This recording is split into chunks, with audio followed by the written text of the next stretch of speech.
Une jeune femme au grand cœur a utilisé ses dernières pièces pour payer le ticket de bus d'un millionnaire en détresse. Son geste allait déclencher une suite d'événements que personne n'aurait pu prédire. Avant de vous plonger dans leur histoire, laissez en commentaire pour nous dire depuis quelle ville vous nous lisez. Profitez de ce récit.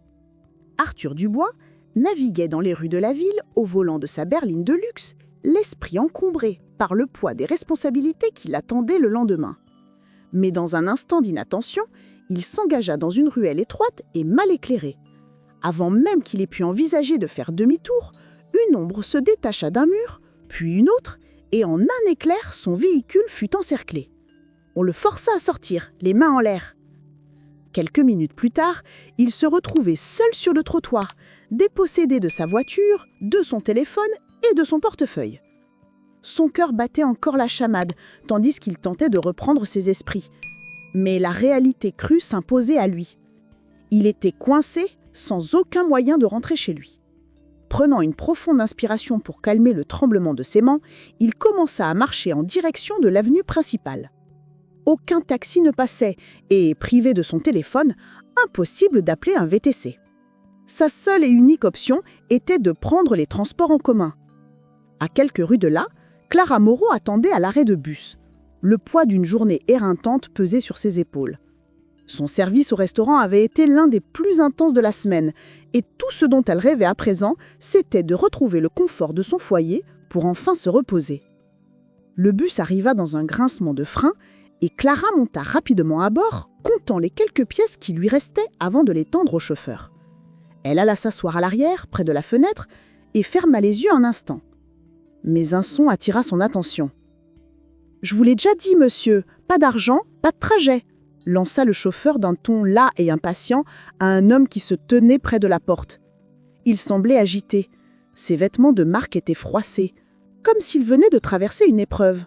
« On vient de me voler, ils ont tout pris, ma voiture, mon portefeuille, mon téléphone.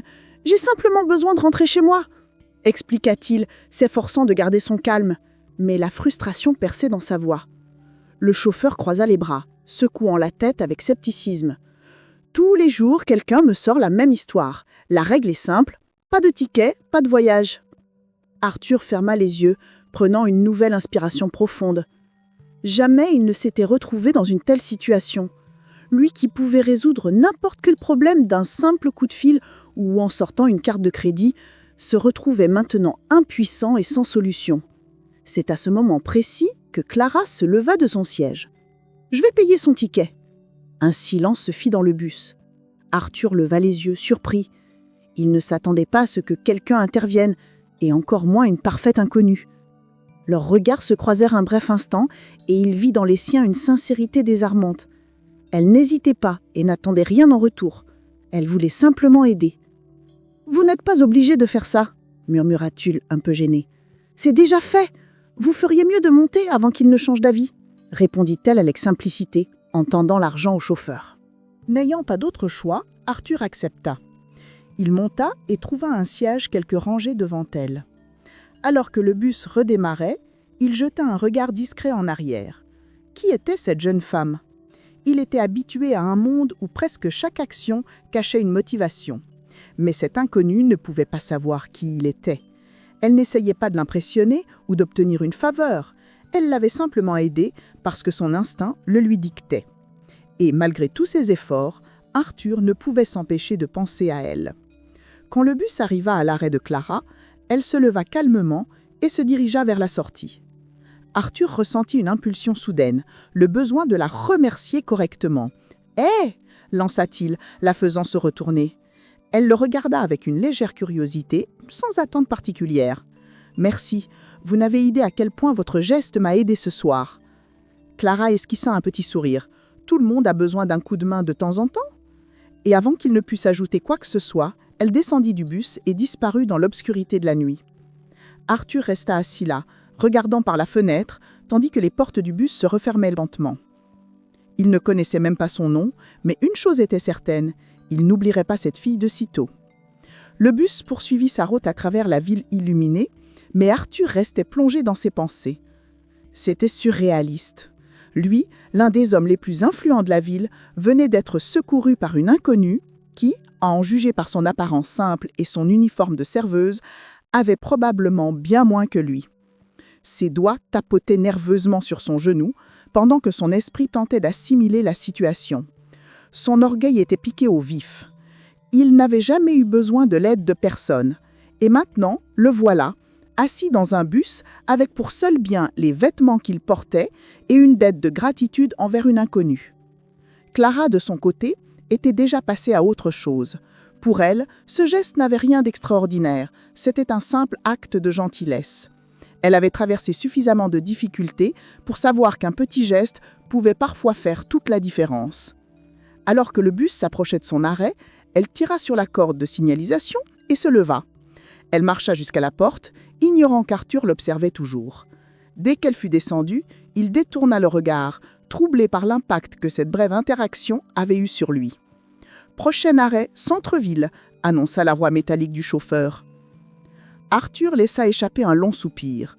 Quand le bus atteignit sa destination, il descendit et arpenta les rues familières. Son immeuble n'était qu'à quelques pâtés de maison, une tour de verre et d'acier qui contrastait violemment avec la simplicité des transports en commun. La marche jusqu'à l'entrée lui parut étrange. Il se sentait vulnérable, sans sa voiture, sans son téléphone, sans rien. Le portier haussa les sourcils en le voyant approcher ainsi. « Monsieur Dubois, tout va bien ? » « Juste une mauvaise soirée, Jean. Pouvez-vous m'ouvrir ?» L'homme hocha la tête, encore perplexe, mais ne posa pas d'autres questions. Dès qu'Arthur pénétra dans son luxueux penthouse, il s'effondra sur le canapé et ferma les yeux. Tout lui semblait si lointain maintenant.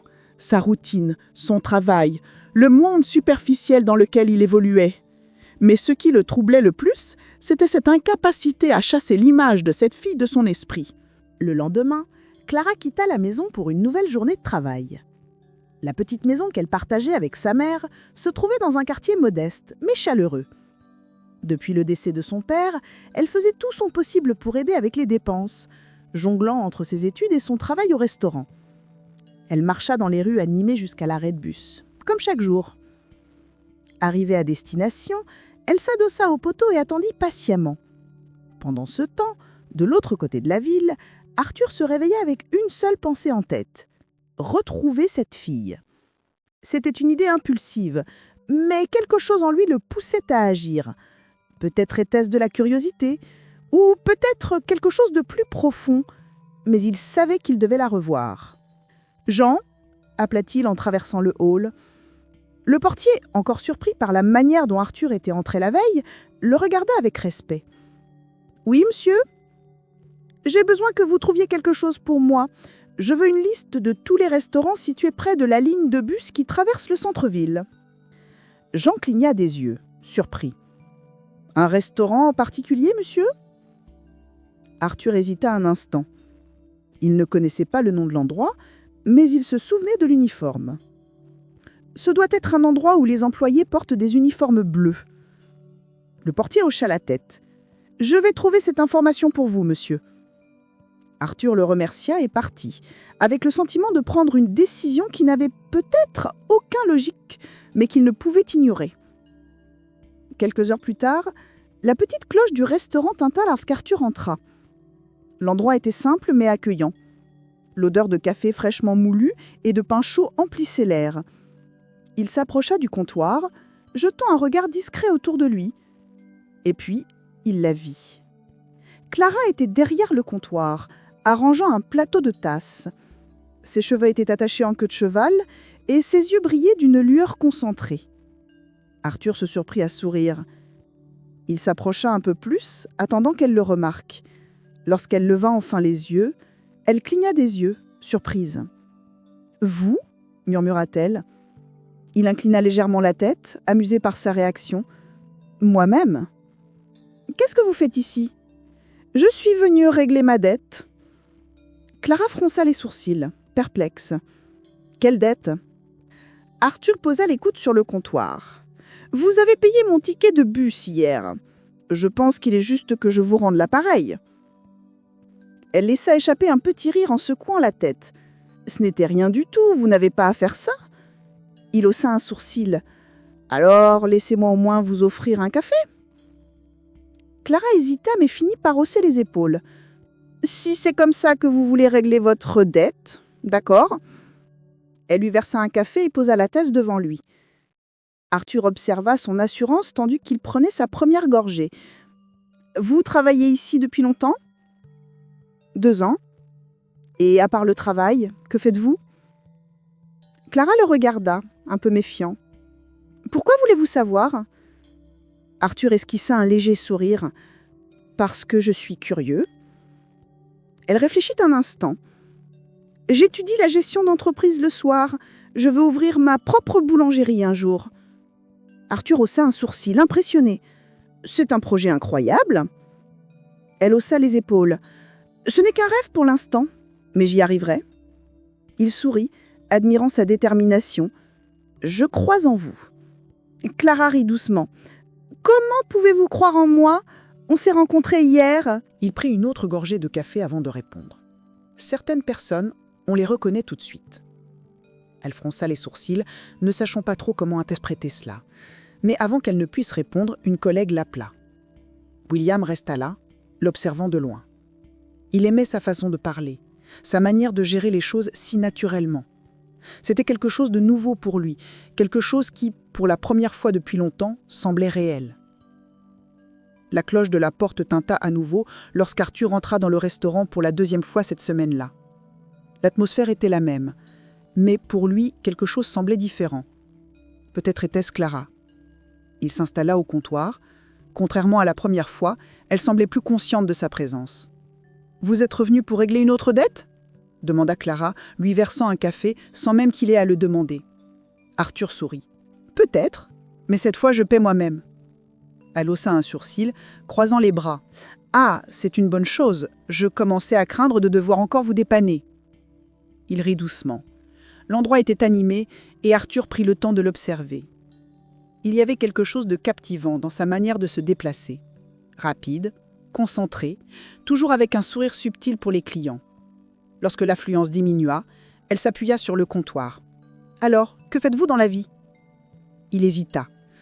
La vraie réponse pourrait tout changer. Au lieu de mentir, il opta pour la version la plus simple de la vérité. « Je travaille dans l'hôtellerie. » Clara hocha la tête. « Oh, c'est pour ça que vous étiez si attentif au café la dernière fois ?» Arthur sourit. « Peut-être. » « Et pourquoi ce domaine ?» Il prit une profonde inspiration. « Parce que c'était le chemin le plus facile. » Clara fronça les sourcils. « Facile ? Gérer des hôtels ne me semble pas simple. »« Ne vous méprenez, dit-il.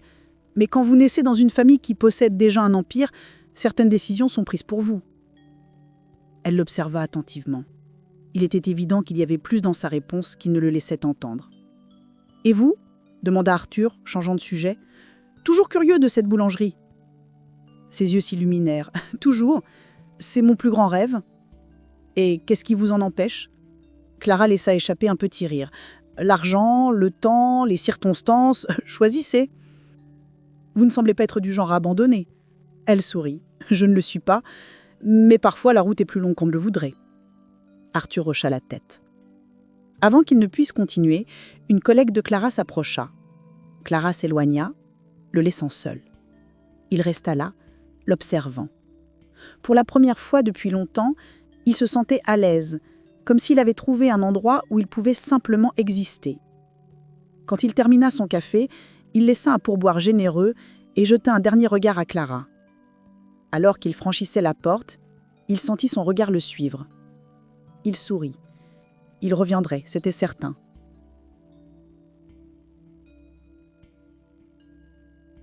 Les jours suivants suivirent un schéma familier. Chaque matin, Arthur s'arrêtait au restaurant. Petit à petit, leurs échanges devinrent plus naturels. Clara s'habituait à sa présence et, sans s'en rendre compte, commençait à attendre avec impatience de le voir. Un jour, il dit « Vous avez une minute ? Je veux vous montrer quelque chose. » La curiosité de Clara l'emporta. Il sortit son téléphone et lui montra la photo d'un hôtel de luxe en bord de mer. « C'est l'un des hôtels de ma famille. » Elle cligna des yeux surprise. « Vous possédez ça ? » « Techniquement, j'en suis l'héritier, mais oui, j'y participe à sa gestion. » Clara observe la photo. Ça a l'air incroyable. Il sourit. Et il y a un café à l'intérieur. Ça le rend encore plus intéressant, rit-elle. Vous devez être habitué à ce genre d'endroit. Non, haussa-t-il les épaules. J'ai grandi dans ce monde, mais récemment, j'ai réalisé que le luxe ne fait pas tout. Elle haussa un sourcil. Pourquoi? Il resta silencieux un moment. Parce que, parfois, les choses les plus précieuses se trouvent dans les endroits les plus simples. Clara ne sut quoi répondre. Il y avait quelque chose dans sa façon de le dire qui semblait plus profond. Avant qu'elle ne puisse ajouter quoi que ce soit, le restaurant s'anima de nouveau. Mais ce matin-là, elle sentit qu'il y avait quelque chose chez Arthur qu'elle ne comprenait pas. Et elle voulait en savoir plus. Plus tard, lorsque le restaurant ferma, Clara se dirigea vers l'arrêt de bus. En arrivant, elle s'appuya contre le poteau. Déjà fermé? Elle ouvrit les yeux, surprise de voir Arthur appuyé contre une voiture qui n'était clairement pas celle de l'autre soir. « Qu'est-ce que vous faites ici ?» Il sourit. « Je me suis dit que je pourrais vous ramener chez vous. » Clara croisa les bras. « Vous essayez encore de rembourser une dette ? Peut-être. » Elle se mordit à lèvres, puis soupira et ouvrit la portière. Arthur sourit en s'installant au volant. Le trajet était silencieux, mais pas inconfortable. « Pourquoi ai-je l'impression que j'aurais dû refuser ?» demanda-t-elle. Arthur esquissa un sourire. « Parce que je ne suis pas tout à fait un inconnu, n'est-ce pas ?» Elle feignit d'être sérieuse. « Vous pourriez être un maniaque !» Il rit. « Si c'était le cas, j'aurais déjà montré mes intentions. »« Oh, c'est vrai !» dit Clara en riant. « Mais je n'ai pas encore décidé si je vous fais confiance. Et comment comptez-vous le découvrir ? Je suppose qu'il me faudra quelques semaines d'observation. » La voiture tourna dans une rue plus calme. « Et vous ?» demanda-t-elle. « Où vivez-vous » Arthur hésita. « Au centre-ville. »« Waouh ! Donc probablement dans un de ces immeubles chics que je vois quand je prends le bus. »« Peut-être. » Elle plissa les yeux. « Vous aimez donner des réponses vagues, n'est-ce pas ? J'aime juste garder un peu de mystère. » La voiture s'arrêta devant la modeste maison de Clara. Elle détacha sa ceinture. « Merci pour le trajet. »« De rien. » Elle ouvrit la portière mais s'arrêta. « Je vous reverrai demain ?» Arthur haussa un sourcil. « Au restaurant ?»« Oui, à demain. » Elle sortit de la voiture. En montant les marches, elle sentit un petit sourire se former sur ses lèvres. Le lendemain matin, Arthur se présenta comme d'habitude. « Vous êtes vraiment un homme de parole. »« Toujours. Et aujourd'hui, je suis prêt à essayer quelque chose de différent. » Elle croisa les bras, amusée. « Vous vous aventurez dans le monde des choix de café ?»« Oui. Que recommandez-vous ?» Clara inclina la tasse. « Vous semblez être quelqu'un qui a besoin de quelque chose de fort, mais pas amer. C'est un compliment ou un insulte ? Juste une observation. » Elle posa la tasse devant lui. « Essayez. » William prit une gorgée. « Pas mal. »« Je sais, » dit-elle avec un sourire satisfait. Au fil des jours, la curiosité de Clara grandissait. Arthur ne mentionnait jamais précisément où il travaillait. Il avait des manières raffinées, la façon dont il tenait sa tasse, comment il parlait de voyage. Un après-midi, elle décida de poser la question. « Vous ne m'avez jamais dit le nom de votre hôtel ?» Arthur la regarda. « Je ne pense pas que ça aide l'importance. »« Oh, alors c'est un secret ?» Il esquissa un sourire. « Peut-être. Vous aimez vraiment cultiver une aura de mystère. Disons simplement que j'aime éviter certains jugements. » Elle fronça les sourcils. « Quel genre de jugement ? Ceux qui font que les gens vous traitent différemment une fois qu'ils savent qui vous êtes. » Quelque chose dans ces mots semblait étrange. William l'observa retourner au travail. Il savait que tôt ou tard, Clara découvrirait la vérité.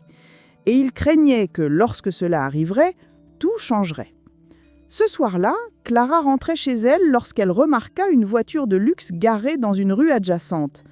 Et qui en sortait ? Arthur. Il ne la vit pas, trop occupé à parler à un homme en costume. Quelque chose dans cette scène semblait décalé. Le Arthur qu'elle connaissait prenait le bus et disait que sa vie était ennuyeuse. Mais ce Arthur-là, impeccablement vêtu, entouré d'une aura de sophistication, Clara sentit un nœud se former dans son estomac. Était-il vraiment celui qu'il prétendait être ? Les jours suivants, elle tenta d'agir normalement, mais le doute ne la quittait pas.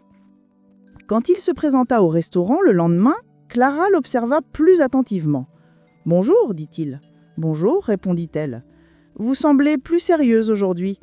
Je réfléchis à certaines choses. Puis-je aider ?» Clara hésita. « Vous m'avez dit que vous travaillez dans l'hôtellerie.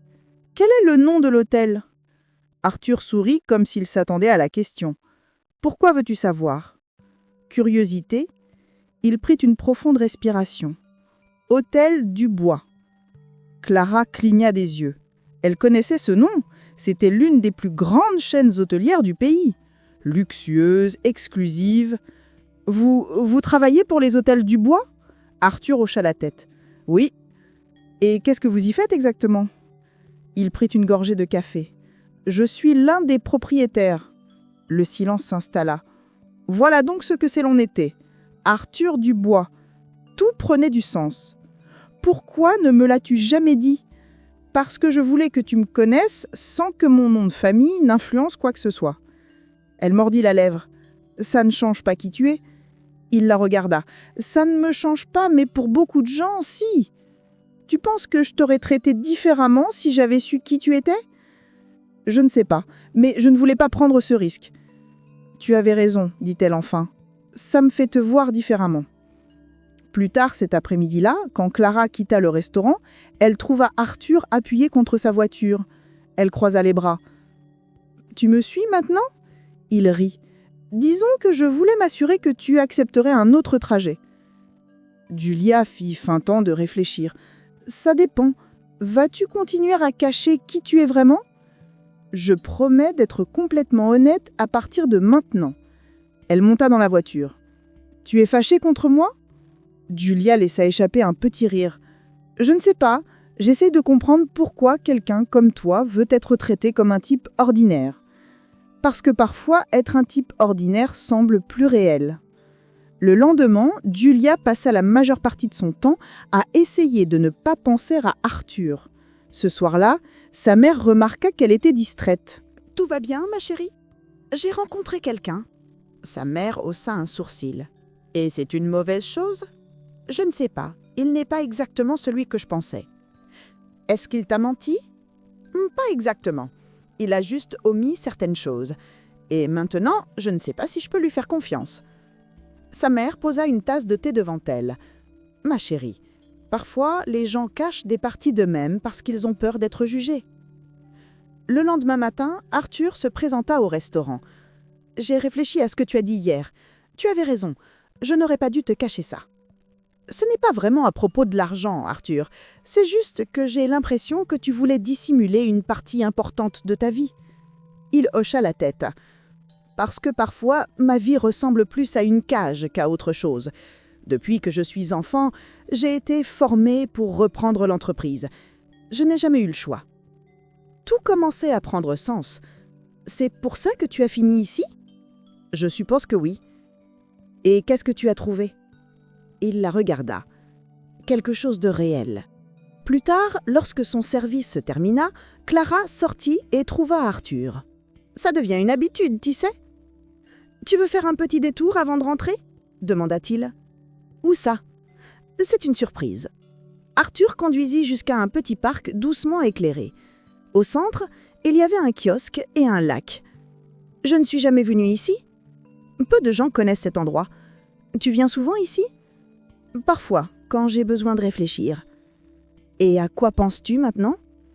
Il tourna son visage vers elle. « Que c'est la meilleure chose qui me soit arrivée depuis longtemps. » Dans les jours qui suivirent, Clara tenta d'ignorer le fait que quelque chose en elle changeait. Ce qui avait commencé comme une simple curiosité s'était transformé en quelque chose de plus fort. Cet après-midi-là, alors qu'elle nettoyait, elle entendit un murmure provenant du téléviseur. L'homme d'affaires Arthur Dubois a été vu hier soir quittant un événement exclusif à l'hôtel de la famille Dubois. Selon des sources, il s'apprête à prendre la présidence de l'entreprise. L'assiette dans la main de Clara faillit lui échapper. À l'écran, Arthur était impeccablement vêtu d'un smoking. Il semblait complètement différent de l'homme qu'elle connaissait, celui qui disait vouloir échapper à ce monde. Alors c'était un mensonge. Elle saisit son tablier et sortit du restaurant. Elle avait besoin de réponses. Lorsqu'elle arriva à l'entrée de l'hôtel, les agents de sécurité la regardèrent avec suspicion. « Je suis ici pour voir Arthur Dubois. »« Monsieur Dubois est occupé. Alors, dites-lui que Clara est là, il me recevra. » Quelques secondes plus tard, on la laissa passer. Clara entra dans le hall, se sentant hors de sa place. Puis, elle le vit. Arthur descendait les escaliers, vêtu d'un costume parfaitement taillé. « Clara, qu'est-ce que tu fais ici ?» Elle croisa les bras. « Je t'ai vu à la télévision, Arthur.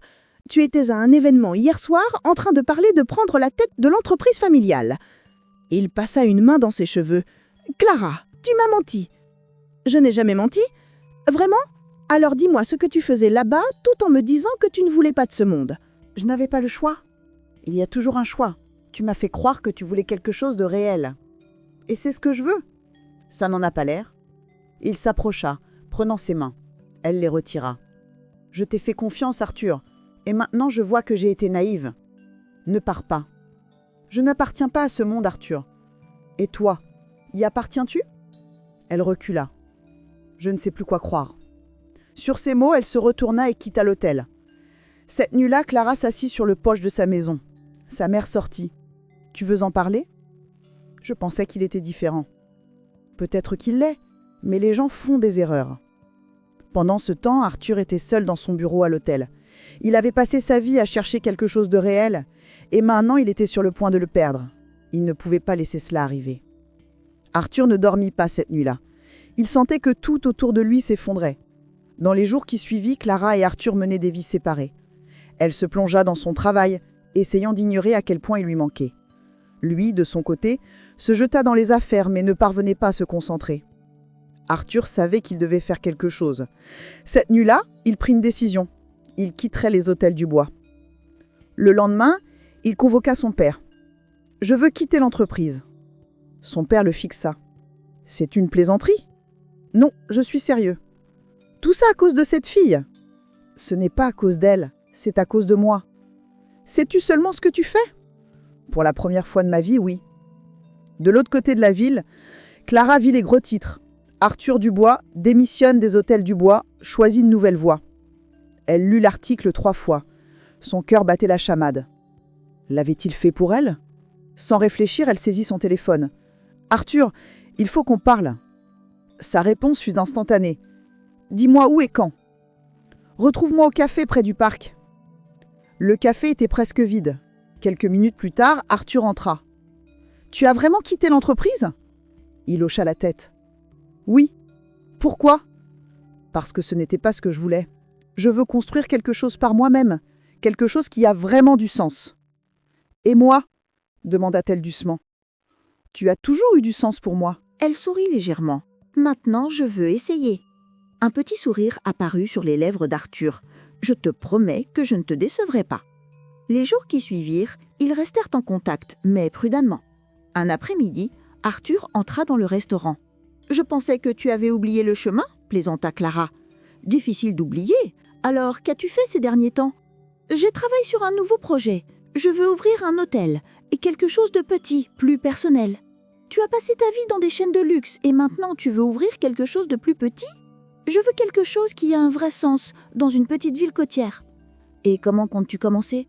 Je me demandais si tu voudrais en faire partie. » Son cœur manqua un battement. « Que veux-tu dire ? Tu veux ouvrir ta propre boulangerie, n'est-ce pas ? Alors, pourquoi ne pas le faire dans mon hôtel ? Tu es sérieux ? Complètement. Je veux que ce soit quelque chose qu'on construise ensemble. » Cette nuit-là, Clara eut du mal à dormir. C'était tout ce qu'elle avait toujours voulu, mais c'était risqué.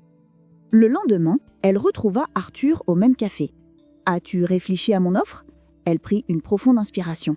« Oui, j'accepte. » Les yeux d'Arthur s'illuminèrent. « Tu es sûr ? » « Je le suis, mais je veux faire ça à ma façon. » « Ça a toujours été à ta façon, Clara. » Les jours qui suivirent furent intenses.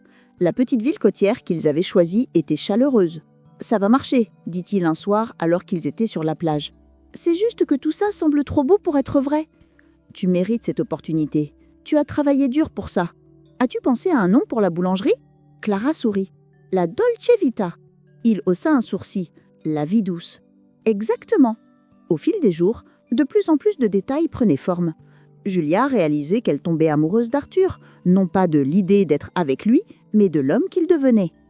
Une nuit, il prit sa main. « Tu sais, tout ça a toujours été à propos de toi. Je ressens la même chose. Alors, promets-moi que tu ne partiras pas quand les choses deviendront difficiles. Je te le promets. » Un matin, William entra avec une expression sérieuse. « On a un problème. La rénovation coûtera 2 fois plus cher que prévu. » Les yeux de Clara s'écarquillèrent. « Quoi ? La structure est plus vieille qu'on ne le pensait. Qu'est-ce qu'on va faire ? J'ai encore des économies, mais on devra retarder l'ouverture. Alors, on retardera. Je préfère attendre et le faire correctement. » Un petit sourire apparut sur ses lèvres. « C'est une des choses que j'admire le plus chez toi, ta détermination. » Le retard apporta son lot de défis, mais ils restèrent fermes. Peu à peu, l'hôtel et la boulangerie prirent forme. Un jour, Arthur reçut un appel qui le laissa troublé. « Qu'est-ce qu'il y a ?» demanda Clara. « Mon père, il dit qu'il doit me parler, que c'est urgent. Et tu vas y aller ?» Je dois savoir ce qu'il veut. Quelques heures plus tard, Arthur revint. Que s'est-il passé ? Mon père veut que je retourne dans l'entreprise. Et qu'as-tu répondu ? Que je ne retournerai pas en arrière. Tu es sûre ? Absolument. J'ai choisi ce chemin, Clara. Je t'ai choisi. Les jours passèrent et enfin, l'hôtel et la boulangerie étaient presque prêts. Le soleil brillait haut dans le ciel. Une brise fraîche soufflait, portant l'odeur du café. Après des mois de dur labeur, ils étaient enfin prêts. « On dirait qu'on a réussi, dit-elle. »« On n'a pas juste réussi, on a créé quelque chose d'incroyable, » répondit Arthur. L'inauguration commença à midi. Les portes s'ouvrirent et les premiers clients arrivèrent. « Ce gâteau est divin !» s'exclama l'un. Chaque compliment réchauffait le cœur de Clara. Des heures plus tard, alors que la nuit tombait, ils s'assirent à une table extérieure. « C'était un bon début, dit Arthur. C'était incroyable. Je ne t'ai jamais vraiment remercié. »« Me remercier, pourquoi ? Pour avoir cru en moi. J'ai toujours cru en toi. » Le lendemain matin, Clara s'en rendit à la boulangerie avant l'ouverture. Elle entendit la porte s'ouvrir. C'était Arthur, tenant un bouquet de fleurs. « Qu'est-ce que c'est ? Juste un cadeau pour la propriétaire de la meilleure boulangerie du monde. » Clara rit. « Tu es incroyable. » Arthur s'approcha, prenant son visage entre ses mains. « Je n'ai jamais été aussi heureux. »« Moi non plus. » Et alors, sans hésiter, Arthur se pencha et l'embrassa. La boulangerie et l'hôtel fonctionnaient mieux qu'il n'aurait pu l'imaginer. Cet après-midi-là, le téléphone de Clara sonna. Un numéro inconnu. « Allô ?» La voix d'un homme fit s'arrêter son cœur. « Clara, ça fait longtemps. »« Qu'est-ce que tu veux, Eric ? Je voulais juste voir comment tu vas. » La dernière personne qu'elle voulait entendre était Eric, son ex-petit ami.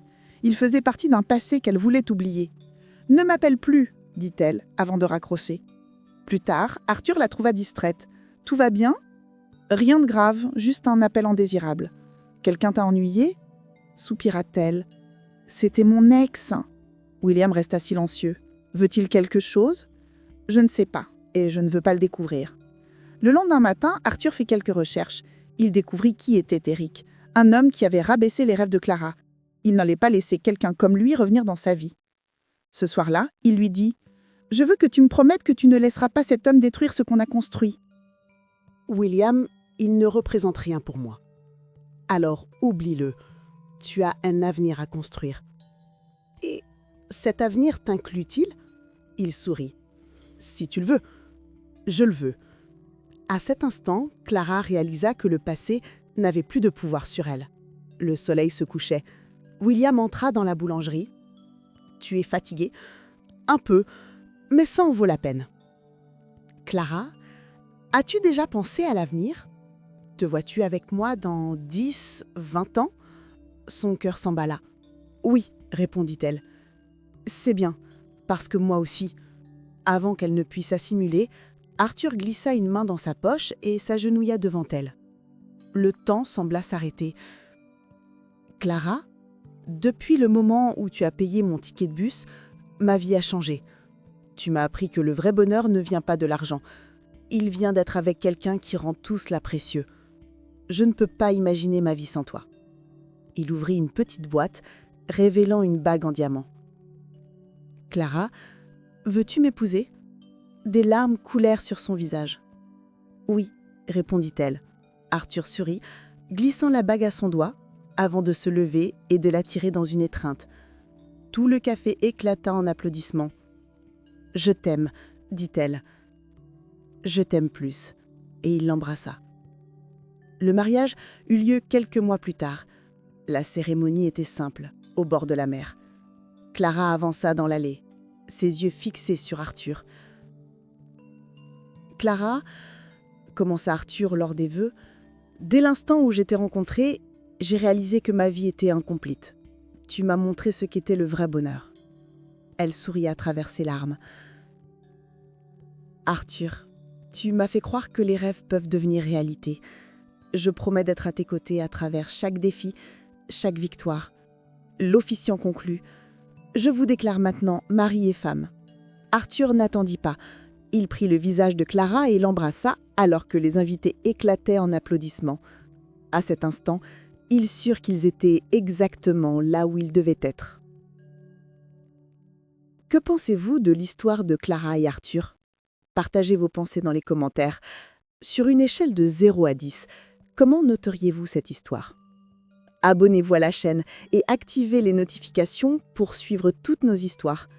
Et n'oubliez pas de découvrir d'autres récits émouvants en cliquant ici sur l'écran final.